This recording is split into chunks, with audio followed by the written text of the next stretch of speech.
Greetings, everyone, and Happy New Year from the Wild Digest. I'm Scott, back at it again, starting the whole new year off with some exciting new content.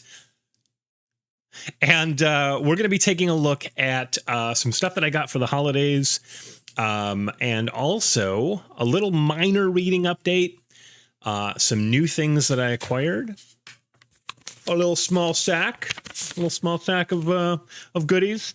And then maybe some, here and there, hither and dither plans for 2026, reading, writing, whatever. So we're gonna this is a proof of life 2026 proof of life video.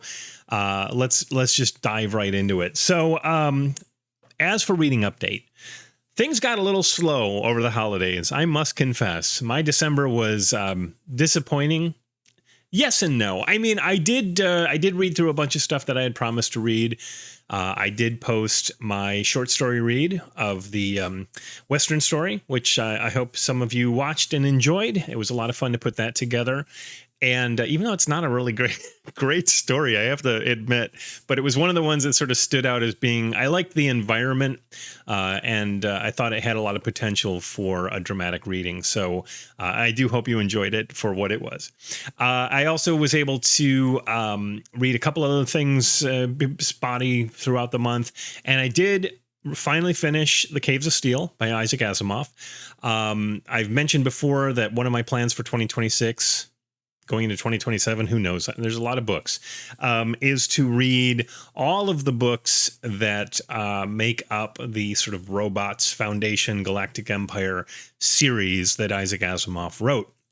And I found a list online, which is Asimov's own order. Basically, it's basically his order on how to read this stuff, his continuity on how to read this stuff.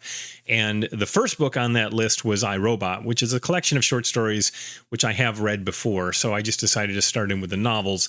This is the very first novel. What's very important about this one is, as far as I know, this is the first novel to introduce a human passing robot. So this is the first time that the robots can actually interact with humanity, and people can't tell that they're actually robots. There's only one in this book, R. Daniel. And if you're a fan of the Foundation series on Apple, in season 3, there was a little reference to Demerzel's origins. And they mentioned that at one time she went by the name of Danielle, which I thought was a kind of a fun little thing. And that's a throwback to this book. It's funny because I've seen people, you get the typical people in fandom who will complain about absolutely everything. And one of the complaints I've read about Foundation on Apple is that they gender swapped certain characters, including Demerzel. And I'm like, Demerzel's a robot. There's no reason why that on the cover there cannot be Demerzel, because it's a skin, it's a construct. So I'm totally fine with the fact that this male presenting robot in this book is the same female robot that we see in the Apple TV Foundation series.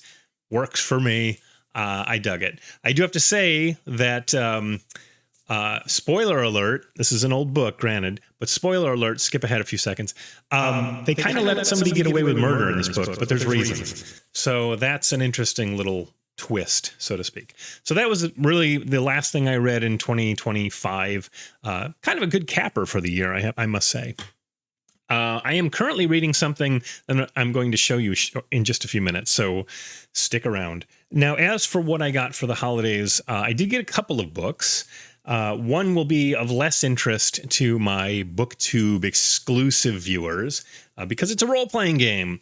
There is an RPG out there called Basic Fantasy. If you've never heard of it, it is a old school Renaissance, or OSR as some people call it, update to some old rules of Dungeons and Dragons from the early 80s, in particular Basic and Expert. And what they did, or what this one designer did, is he took those original rules and cleaned them up a little bit and updated some stuff and some organization elements, and he published them under the Creative Commons license. And you can purchase them at cost through Amazon and Lulu, and if I think that might be it. Maybe there's another source as well. But it's pretty dang cool, and I love supporting this line and the creator, Chris Gonerman, who's a really stand-up guy. And they did a 20th anniversary, or he did a 20th anniversary printing of Basic Fantasy, and that was one of the things I got under my tree this year. So this is pretty cool. Nice hardcover. Again, you buy these things at cost. You're basically just paying for the price of the print on demand service through whichever company you buy it from. But if anybody is any interest in learning more about Basic Fantasy, leave a comment below, and I can always do a video down the line discussing what it is, because I have a pretty good collection of stuff for this line. So that was one thing book-wise that was under the tree. Now, last year in 2025, this was way before I started my channel, I opened the year by reading an autobiography. And this was another gift that I got under the tree last year, or rather it would have been 2024. So in 2024, I received this under the tree, and it was this book, World in My Eyes, written by Richard Blade. Now, some of you are probably like, who in the hell is Richard Blade? And why would he write a book that's 700 plus pages? Richard Blade, if you grew up in the Los Angeles area in the 80s or 90s, you would have remembered a radio station called K-Rock. Now, K-Rock is still going, but it's really a shadow of its former self. But in the 80s, early 90s, it was very much a guerrilla operation operating out of this tiny little office in Pasadena, California. And one of those DJs was this guy, Richard Blade. And it's not his real name, mind you. And he is a British DJ who was single-handedly responsible for bringing a lot of alternative new wave acts to the United States from overseas. So artists from Australia like NXS and even, bands like Depeche Mode and trying to think of some other ones off the top of my head, and I'm spacing. Anyway, even Duran Duran. A lot of the introduction of these bands to the United States came through this guy.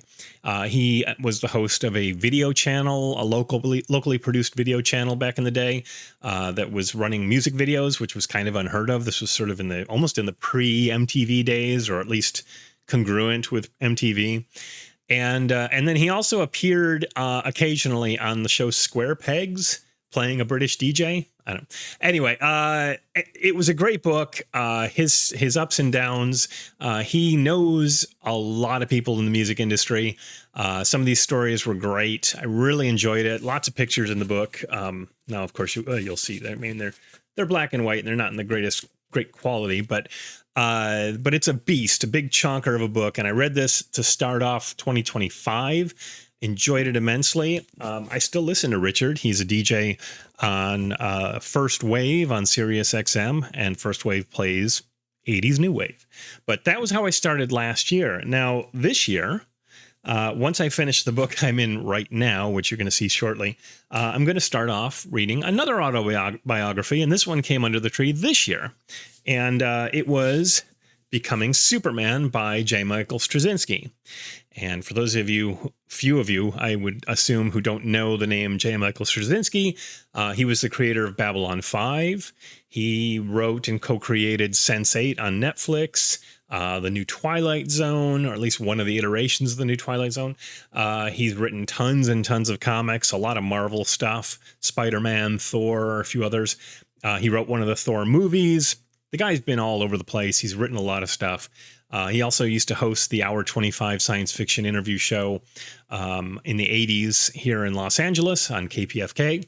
But yeah, he's done a lot of stuff in writing, in publishing, and TV production. He's been all over the place, film. And I have always wanted to read this book, and I was able to get a nice first edition hardcover copy of it. So I will be starting my year off, after I finish this one little book, with another autobiography. So I'll be reading this one, not nearly as long as Richard's. Richard Blade's is 750 pages. I think this is like 430 or something. So I will be diving into this one next, and I'm really, really excited to read that. So those were the books I got under the tree for Christmas. Right. Okay. This past weekend, my wife and I went to Las Vegas, baby. And we went to see Duran Duran. Speaking of Duran Duran, I got third row center tickets. It was amazing, but I'm not going to bore you with concert information. We can talk about music and stuff down the line. But of course, while we were there, I looked up local used bookshops, and there are quite a few actually in the Las Vegas area. And we paid a visit to one, and that was Dragon Castle Books.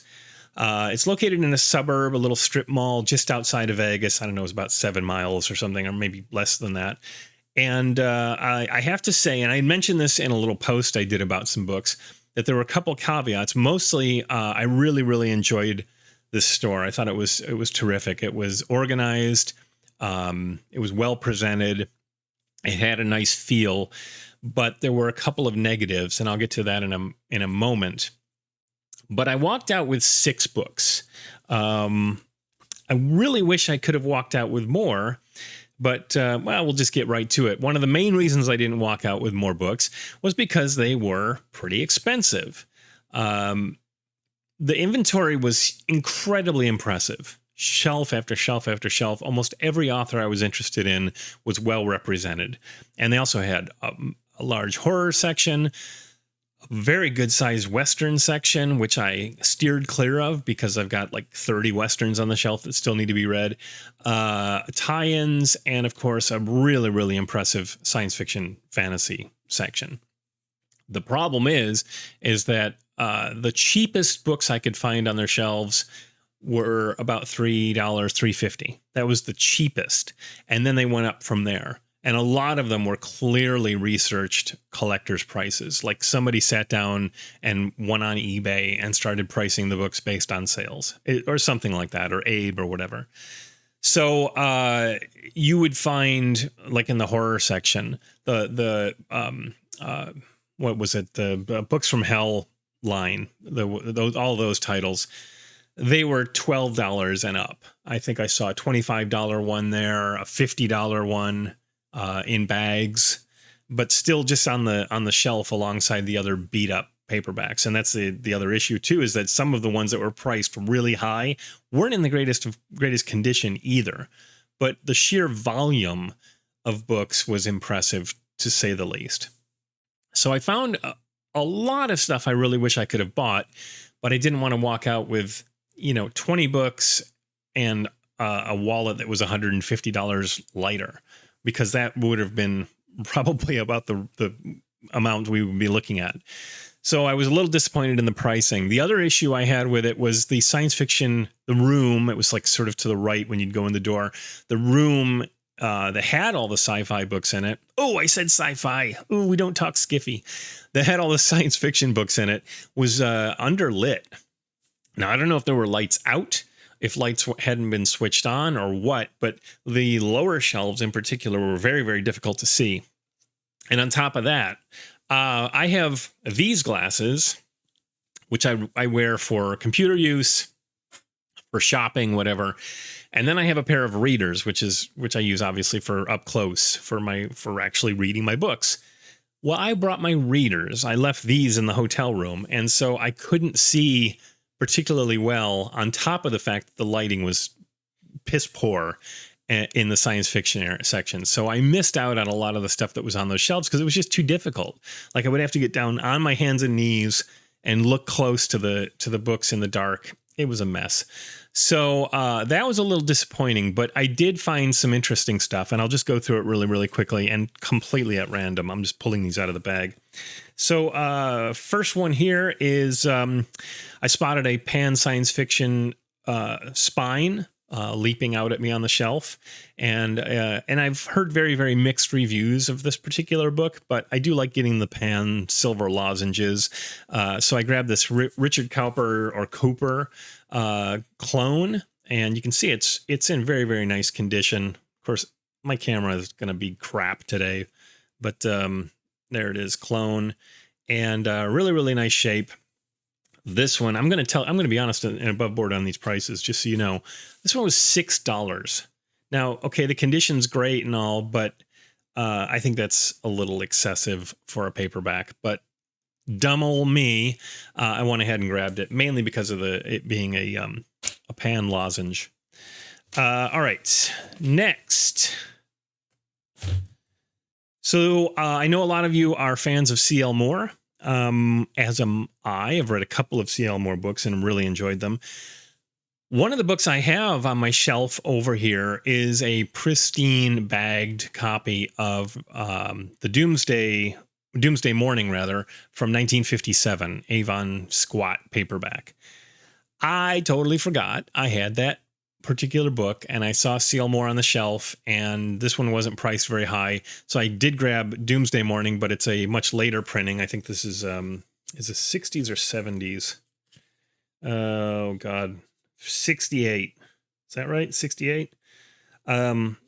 So now I officially have a reading copy. I didn't want to really crack into that nice bagged original first edition copy, so I did get this. And this one was $3.50. And again, I told you that the lowest prices I was able to see on the shelf was about $3.50. So this is about the quality and what kind of thing you would find for that amount of money. So happy to have it, but because I can finally read it. But yeah, that was a little pricey. There's an author that I've been looking for a while, mainly for some horror stuff that he wrote. And it was Edward D. Hoke or Hawk. I'm not sure how you pronounce it. I haven't really looked it up. But I always check to see if any stores have any of his horror stuff.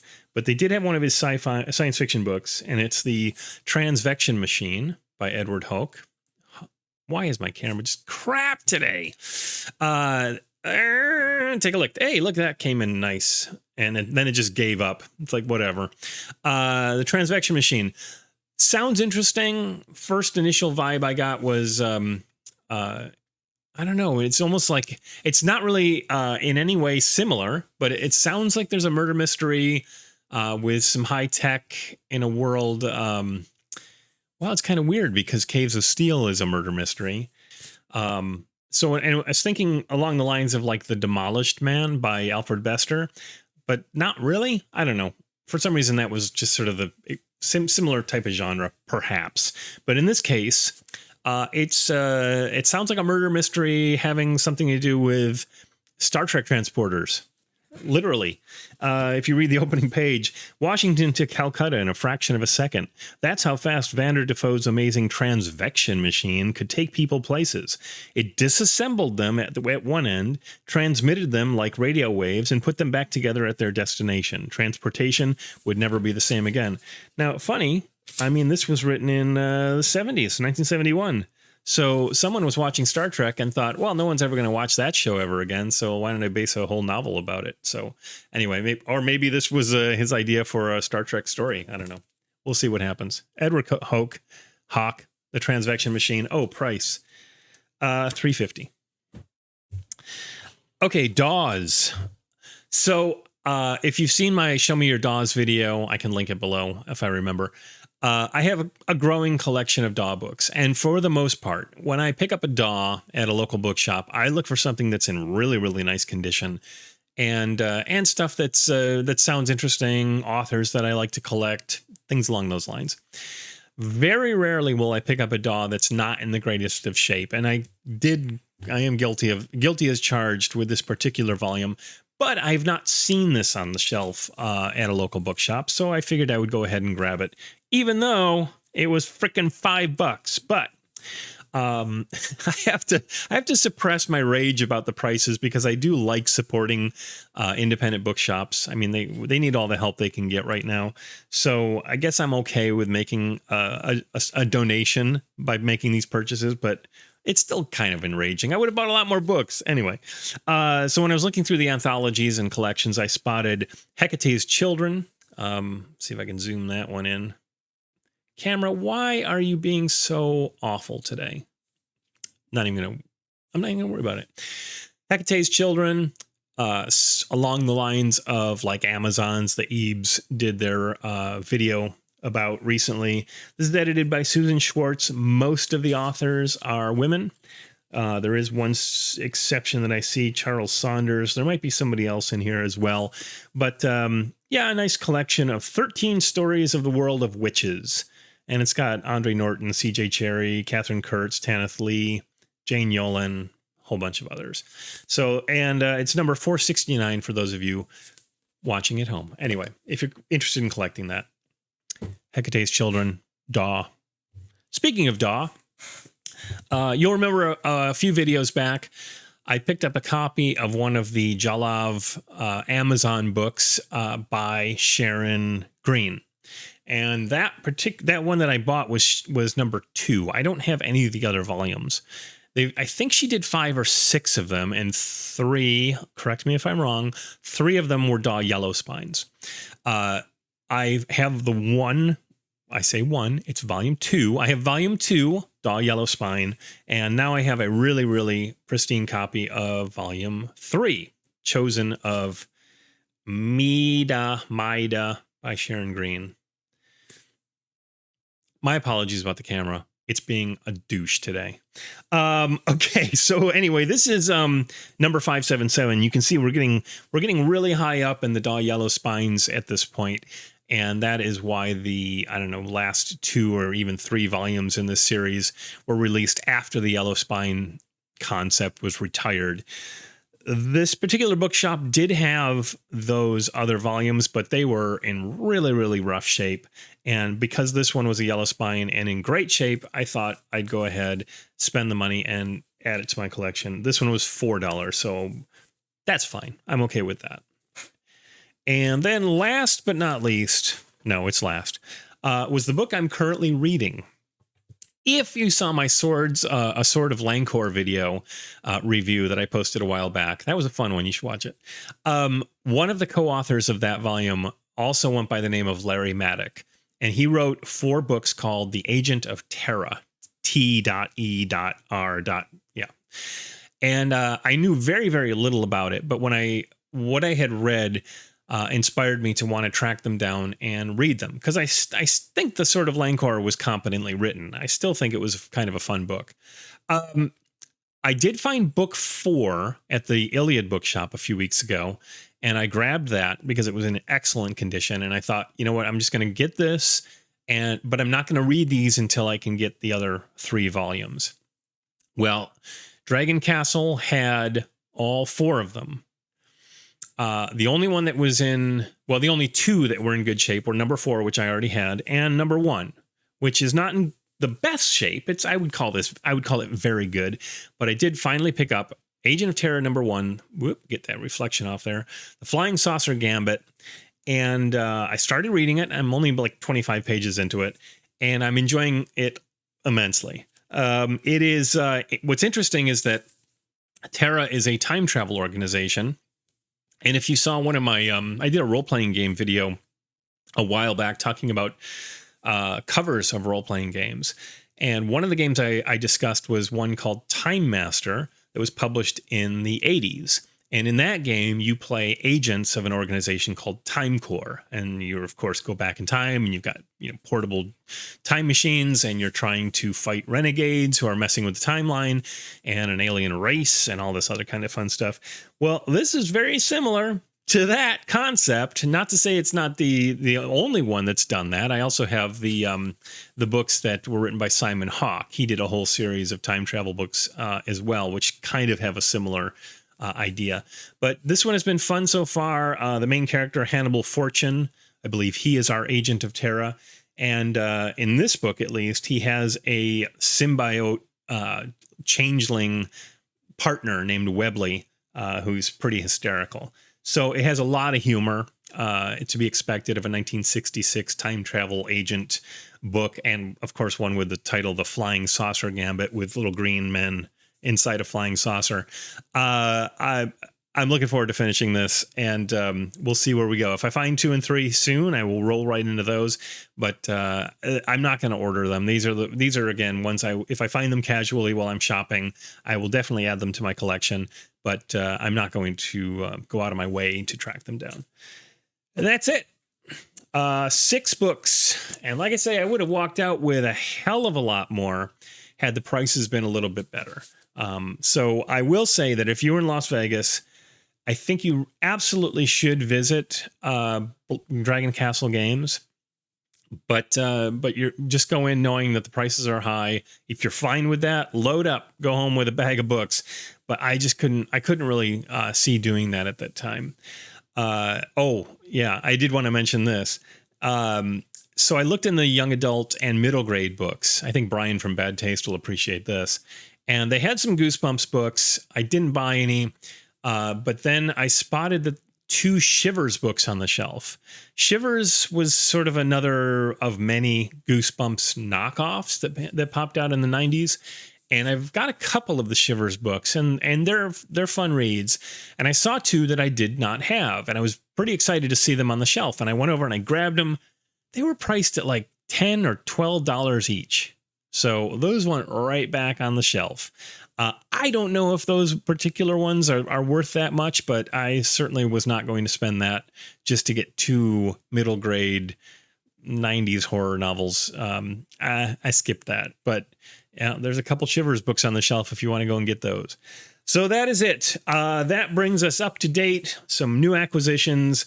The last thing I read, thing I'm currently reading, what's coming up next for me. Some future plans in regards to the other Asimov books.